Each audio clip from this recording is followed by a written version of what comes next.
తాకట్టులో ఉన్న బంగారాన్ని విడిపించి ఆ రోజు ఆన్లైన్ రేటుకే మేము కొంటాం. Sharma gold company. రాశి ఫలాల గురించి ఒక్కసారి నాకు వివరిస్తారు మీరు? మొట్టమొదటి ఏ రాశి గురించి చెప్తారు? తప్పకుండా. ఇప్పుడు ఇది మనకు వచ్చేది 2025 ఆంగ్ల సంవత్సరాది. ఓకే. అంటే కొంతమంది విమర్శించారు 24 కదా, 24 25 అదే 25 ఆంగ్ల సంవత్సరాది అంటే మనం ఇంగ్లీష్ క్యాలెండర్ అంటే 25లో వచ్చేది 25 ఆంగ్ల 25 కదా, జనవరి 1 25. జనరల్ గా మనము అంటే మరి మీరు ఉగాది నుండి ఎందుకు చెప్పట్లేదు అంటే చాలా మంది ఉగాది వరకు కూడా ఆగట్లేదు, జనవరి 1 కూడా ఆగట్లేదు, డిసెంబర్ నుండి నవంబర్ నుండి అడుగుతా ఉన్నారు అందరూ. ఓకే. ఇప్పుడు క్లయింటెల్ నన్ను అడిగేవాళ్ళు ఏంటంటే గురూజీ ఇప్పుడే చెప్పేసేయండి మాకు, మేము జాగ్రత్తలు తీసుకుంటామని చెప్పి అడుగుతా ఉన్నారు.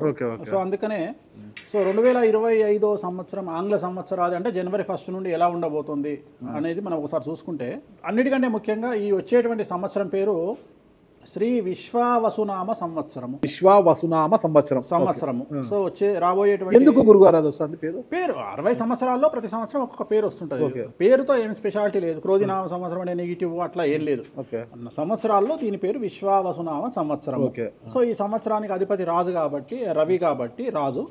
సో రవి మనకు కమాండ్ చేస్తూ ఉన్నాడు కాబట్టి ఈ సంవత్సరం అతి ముఖ్యమైన విషయం ఏంటంటే రాజకీయంగా దేశవ్యాప్తంగా రాష్ట్రాల వ్యాప్తంగా పెను సంచలనాలు నమోదవ్వడము ఈ సంవత్సరం 2025 సంవత్సరం లక్షణాలు. ఎందుకంటే రాజుల మధ్యన రాష్ట్రాల మధ్యన గొడవలు, మరీ ముఖ్యంగా కొంతమంది ప్రముఖ రాజకీయ నాయకులకు మృత్యుగండము, అలాగే అన్ని రంగాలలోకి సెలబ్రిటీలు, సినిమా ఇండస్ట్రీ, రాజకీయము, బిజినెస్, ఎనీ ఇండస్ట్రీ, యువకులు, మరి ముఖ్యంగా మగవాళ్ళు యువకులు 40 సంవత్సరాల వయసులోపు ఉండే వాళ్లకు కార్డియాక్ అరెస్ట్లు అనేటివి ఈ సంవత్సరం అతి ముఖ్యమైన విషయం.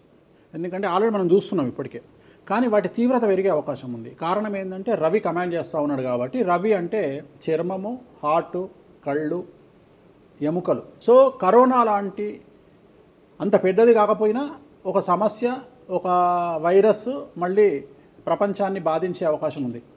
అది మరీ ముఖ్యంగా చర్మం మీద దాడి చేసే అవకాశం ఉంది. అంటే చర్మానికి సంబంధించినటువంటి ఒక సమస్యల బారిన పడి ఈ సంవత్సరము జనాలు వైరస్ బారిన పడే అవకాశం ఉంది మరీ ముఖ్యంగా. అలాగే ఇప్పుడు ఇంచుమించు 40 సంవత్సరాల లోపు యువకులకు కార్డియాక్ అరెస్ట్ అనేటువంటివి జరిగే అవకాశాలు కనిపిస్తూ ఉన్నాయి. అలాగే ఈ సంవత్సరం గుండెపోటు వల్ల మరణాల సంఖ్య చాలా ఎక్కువ. ఇదంతా 2025 జనవరి నుంచి ఎగ్జాక్ట్లీ. అలాగే ఈ సంవత్సరము ఎండల తీవ్రత చాలా ఎక్కువ, విపరీతమైనటువంటి ఎండలు ఉండే అవకాశం ఉంది. అలాగే ఈ సంవత్సరాలు ప్రపంచవ్యాప్తంగా అగ్నిపర్వతాల పేలుడు అనేటువంటిది ఈ సంవత్సరం గమనించాల్సినటువంటి విషయం. అలాగే ఈ సంవత్సరం మంచు పర్వతాలు కరగడం వల్ల వాతావరణంలో మార్పులు గమనించాల్సి ఉంటుంది ఈ సంవత్సరం. అలాగే అమెరికా దేశానికి విపరీతమైనటువంటి గాలి తుఫానులు, వరదలు ఈ సంవత్సరం కనిపిస్తూ ఉన్నాయి. అలాగే 1-2 దేశాల మధ్యన యుద్ధ వాతావరణం ఖచ్చితంగా ఉండి తీరుతుంది, లేదా యుద్ధం జరుగుతున్నాయి కదా, అది ఇంకా పెరుగుతుంది. ఇప్పుడు ఉన్నదానికంటే తీవ్రత పెరుగుతుంది అనేది. అలాగే మనకు 2025 సంవత్సరంలో సెప్టెంబర్ 7వ తేదీ 2025 సంవత్సరం ఆదివారం రాహుగ్రస్త సంపూర్ణ చంద్రగ్రహణం ఏర్పడుతుంది. ఇది కుంభరాశికి వ్యతిరేకమైన ఫలితాలు ఇస్తుంది. అలాగే వచ్చే సంవత్సరం అంటే 2025 సంవత్సరంలో మే 9వ తేదీ నుండి సరస్వతి నదికి పుష్కరాలు అనేటువంటివి ఏర్పడతా ఉన్నాయి. ఈ సంవత్సరము రాజకీయ నాయకులకు సంబంధించి మరీ ముఖ్యంగా ఇందాక మనం మాట్లాడుకున్నట్టుగా పవన్ కళ్యాణ్ గారికి ఏలినాటి శని వెళ్ళిపోతుంది. అలాగే లోకేష్ గారి జాతకరీత్యా, పవన్ కళ్యాణ్ గారి జాతకరీత్యా విపరీత రాజయోగం అనేటువంటిది కనిపిస్తూ ఉంది. జగన్మోహన్ రెడ్డి గారికి లేదా రాజయోగం వల్ల? ఇప్పుడు లేదు, ఈ సంవత్సరం లేదు. అంటే 2025 సంవత్సరంలో లేదు. 29 కన్నా ఉందా? అది మన తర్వాత మాట్లాడుకోవాలి. ఓకే. 25లో మాత్రము నేను అనేది ఏంటంటే ఇప్పుడున్న స్థాయి కంటే వీళ్ళిద్దరికి ఇంకా పై స్థాయికి వెళ్లే అవకాశం ఉంది, లోకేష్ బాబు గానీ పవన్ కళ్యాణ్ గారు కానీ. అదే నాకు అర్థం కావడం, వాళ్ళిద్దరు మంత్రులే, నాకు అర్థం కాదు. ఇంకా ఇప్పుడు ఉన్నటువంటి పదవుల కంటే కూడా గొప్ప పదవులను వీరు పొందేటువంటి అవకాశాలు కనిపిస్తున్నాయి. రాజ్యసభ తీసుకుని కేంద్రానికి వెళ్తారా? కేంద్ర మంత్రులు వెళ్తారా? కేంద్ర మంత్రులు వెళ్తారా? పెద్దదే కదా, కేంద్ర మంత్రి అనేది పెద్దది కదా. సో అది ప్రభాస్ గారి జాతకంలో చాలా అనుకూలమైనటువంటి ఫలితాలు, శుభవార్తలు వినేటువంటి అవకాశాలు కనిపిస్తా ఉన్నాయి. వివాహం అవుతుందా చెప్పలేము, ఎందుకంటే తులారాశి కాబట్టి వివాహం కావచ్చు. సో ఫ్యాన్స్ కి ఇది పండగనే, పెద్ద పండగనే. ఓకే. సో ఇది ఓవరాల్ గా ఇంకా బేసిక్ డీటెయిల్స్, అంటే ఓవరాల్ 2025లో ఎలా ఉంటుంది. సో ఇప్పుడు మనం రాశుల గురించి కనుక తీసుకున్నట్లయితే ఎలా ఉంది, రెమెడీస్ ఏంటి? నెక్స్ట్ 9వ రాశి కనుక తీసుకున్నట్లయితే ధనుస్సు రాశి. 2025 సంవత్సరంలో ధనుస్సు రాశి వారికి ఆదాయం 5, వ్యయం 3, రాజపూజ్యం 1, అవమానం 5. ఈ సంవత్సరం ధనుస్సు రాశి వారికి అర్ధాష్టమ శని ప్రారంభమవుతోంది. సమాజంలో విపరీతమైనటువంటి సమస్యలు, చెడ్డ పేరు, కుటుంబంలో సమస్యలు, పోలీసు కోర్టు కేసుల వల్ల సమస్యలు అయినప్పటికీ గెలుపు మీదే అవుతుంది. ఇతరులను ఆకట్టుకుంటారు, మీ చాతుర్యంతో ఇతరులను ఆకట్టుకుంటారు, మనోధైర్యం పెరుగుతుంది, సంఘంలో ఉన్నత స్థితి ఉంటుంది.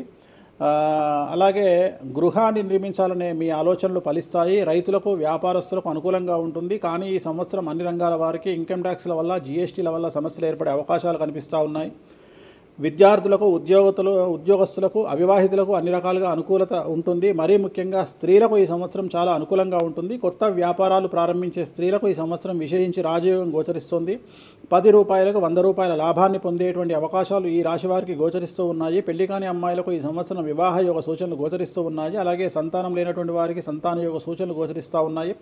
కొత్తగా భూమి కొనడం లేదా గృహ నిర్మాణం జరిపించడం ఈ సంవత్సరం కనిపిస్తూ ఉన్నది. విద్యార్థులకు విదేశీ యానానికి ఈ సంవత్సరం అనుకూలంగా ఉంది. అలాగే విదేశాల్లో ఉండేటువంటి విద్యార్థులకు ఉద్యోగ సూచనలు గోచరిస్తూ ఉన్నాయి. అన్నీ మీరు 12 రాశుల గురించి చెప్పారు గురుగారు. అట్లా ఎక్కువగా ఒక పూజ మాత్రం ఎక్కువగా చెప్పారు, చాలా మంది కూడా చెప్పారు. తిరునల్లారు శనీశ్వర ఆలయం, శని ఎఫెక్ట్. ఓకే, ఎక్కువ మందికి తిరునల్లారు చెప్పినా అక్కడ ఎంత 450 రూపాయలు ఉంటుంది పూజ.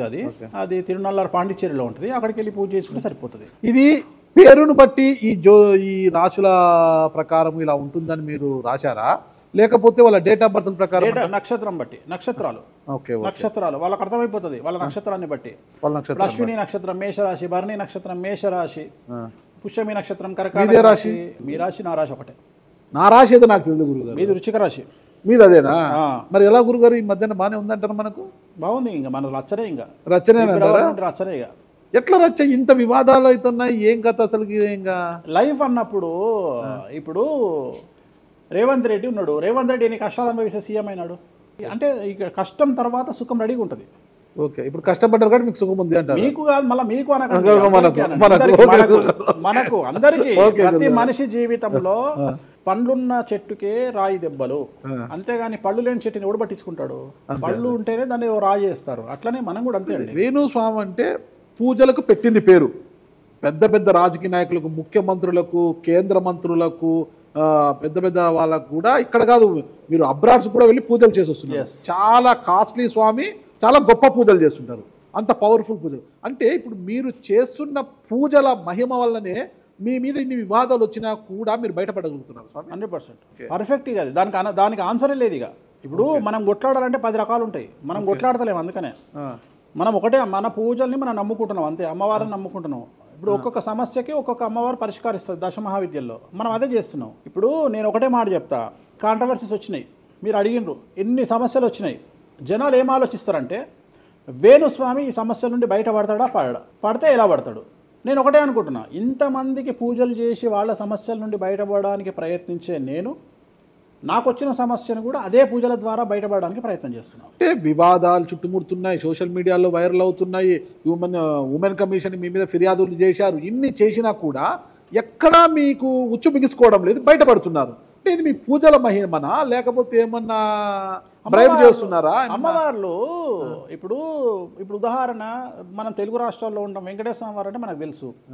ఇప్పుడు తమిళనాడులో పెరుమాళ్ అంటారు వెంకటేశ్వర స్వామిని. అదే నార్త్ ఇండియాకి వెళ్తే బాలాజీ అంటారు. వాళ్లకు బాలాజీ అంటే చాలా భయం. అలాగే మన రాష్ట్రంలో మనకు తెలిసిన వాళ్ళకి కామాఖ్యలో ఉండే అమ్మవారు అంటే భయం. కానీ తెలియని వాడికి భయం ఉండకపోవచ్చు, వాడు ఇష్టం వచ్చినట్టు కామెంట్ చేయొచ్చు అమ్మవారు. చాలా మందికి మీరంటే భయం అనుకుంటా, అంటే మనం చేసే పూజల వల్ల ఉండొచ్చు. ఓకే, నేను అనేది ఏంటంటే, నేను చేసే అదే ఇందాక మనం మాట్లాడుకున్నప్పుడు అదే చెప్తున్నా, వామాచారంలో పూజలు చేయాలంటే భయపడతారు. కారణం ఏమిటి అంటే ఖచ్చితంగా మందును ముట్టుకోవాలి, నాన్ వెజ్ను ముట్టుకోవాలి. దానికి వీళ్ళు చేసే పూజలు అడ్డుపడతాయి. అంటే వీళ్ళు సమాజంలో భయపడతారు కాబట్టి వీళ్ళు వాటి జోలికి పోరు. తాంత్రిక పూజలు లాగా ఉంటాయి మీరు చేసే తాంత్రిక తంత్ర మార్గం అంటారు దాన్ని.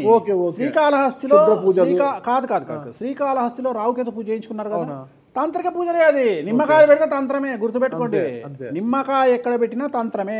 మిమ్మల్ని కాపాడుతోంది మీరు చేస్తున్న పూజల మహిమే. అంతే అంతే అంతే, వాళ్ళే చూసుకుంటారు. నేను అనే పాయింట్ ఏంటంటే, నేను ఒకటే చెప్తున్నానండి, తప్పు చేస్తే నన్ను అమ్మవారు సర్వనాశనం చేస్తుంది. ఓకే, అమ్మవారిని విమర్శిస్తే వాళ్ళ సంగతి అమ్మవారు చూసుకుంటది. అంతేనా? అంతే. ఇక నాకు అవసరం, నేను కొట్లాడను, చెయ్యను, నాకు అనవసరం, నాకు లొల్లే వద్దు. నాకు నేను దేవుళ్ళని నమ్ముకున్నా, నా పని అదే. నాకు హిమాచల్ ప్రదేశ్ కామాఖ్య కాకపోతే, బాగాలముఖి కాకపోతే, తారాపీఠ పోతే, ఇప్పుడు మన తారాపీఠ పోయి వచ్చిన. చాలా మందికి తెలియదు, తారాపీఠ అని కలకత్తా నుండి 300 కిలోమీటర్లు ఉంటుంది. మీరు కావాలంటే గూగుల్ చేయొచ్చు. తారాపీఠ అని అమ్మవారు అండి. ప్రతిరోజు శ్మశానంలో ఉంటుంది అమ్మవారు, ఒరిజినల్ శ్మశానంలో ఉంటుంది. ప్రతిరోజు అమ్మవారికి ప్రసాదం అంటే డెడ్ బాడీ దహనం అయినాకనే అమ్మవారికి నైవేద్యం పెడతారు. అంత పెద్ద ప్రసిద్ధమైనటువంటి దేవాలయం. అమ్మవారు శివుడికి పాలిస్తూ ఉంటుంది. తారాపీఠ అంటుంది దాన్ని. శ్మశానంలో ఉంటుంది. ఆమె జనరల్గా ఎవరైనా సరే ఎందుకు పూజ చేస్తారు ఆమెనంటే, జీవితంలో మనం వెళ్తూ ఉన్న సందర్భంలో సడన్గా స్టక్ అయినామనుకోండి, బౌన్స్ బ్యాక్ అవ్వడానికి పనిచేస్తుంది. అంటే ఉదాహరణ, ఒక ముఖ్యమంత్రి స్థాయి వ్యక్తి ఓడిపోయినప్పుడు, ఒక మంత్రి పోయినప్పుడు, ఒక ఐఏఎస్ సడన్గా తన జాబ్లో డిస్టర్బెన్స్ వచ్చినప్పుడు, ఐపీఎస్ డిస్టర్బెన్స్ వచ్చినప్పుడు ఈ పూజ కనుక అమ్మవారిని దర్శించుకుంటే ఒక్కసారి మళ్ళీ వాళ్ళు బౌన్స్ బ్యాక్ అవుతారు. అంటే బిగ్ బ్యాంగ్ థియరీ అనేది అక్కడ పనిచేస్తుంది. మనం మళ్ళీ ఒక్కసారి బౌన్స్ బ్యాక్ అయ్యి ముందుకు దూకడానికి అమ్మవారు పనిచేస్తుంది. నేను సజెస్ట్ చేస్తుంటాను చాలామందికి, వ్యాపారంలో స్టక్ అయినప్పుడు, లేకపోతే ఉద్యోగంలో స్టక్ అయినప్పుడు, అట్లా స్టక్ అయినప్పుడు అయితే మీ తారాపీఠ వెళ్ళి దర్శనం చేయించుకోండి. అక్కడ దర్శనమే, పూజలు ఉండవు, జస్ట్ దర్శనమే. అమ్మవారికి పోయి దండం పెట్టుకొని వస్తే చాలు, ఒక్కసారి మళ్ళీ వాళ్ళు బౌన్స్ బ్యాక్ అవుతారు. ఒక్కటే ఒక పాయింట్కి నాకు ఆన్సర్ చెప్పి ముగించేసా, చాలా కాలాతీతమైంది. చివరికి ఇరికిస్తున్నారా ఇది? లేదు ఏం లేదు. ఇప్పుడు ఏపీలో అంటే గత ప్రభుత్వ హయాంలో, వైసీపీ హయాంలో వీళ్ళ మీద కేసులు పెట్టారు. ఇప్పుడు వీళ్ళ అధికారం వీళ్ళ మీద కేసులు పెడుతున్నారు కదా. ఈ కేసుల పరంపర ఇలా కొనసాగి జగన్మోహన్ రెడ్డి గారు జైలుకి వెళ్ళే అవకాశం ఉంది. వచ్చే సంవత్సరం మే 9వ తేదీ వరకు అవకాశం ఉంది, దాటితే లేదు. ఇది ఓవరాల్గా వేణుస్వామి గారు ఇచ్చారు. మీకు ఏదైనా అనుమానాలు ఉన్నా డైరెక్ట్గా వేణుస్వామి గారికి ఫోన్ చేయండి, మీ అనుమానాలను నివృత్తి చేసుకోండి. థ్యాంక్ యూ గురుగారు, నమస్తే. ఓకే, ఓం నమో వెంకటేశాయ.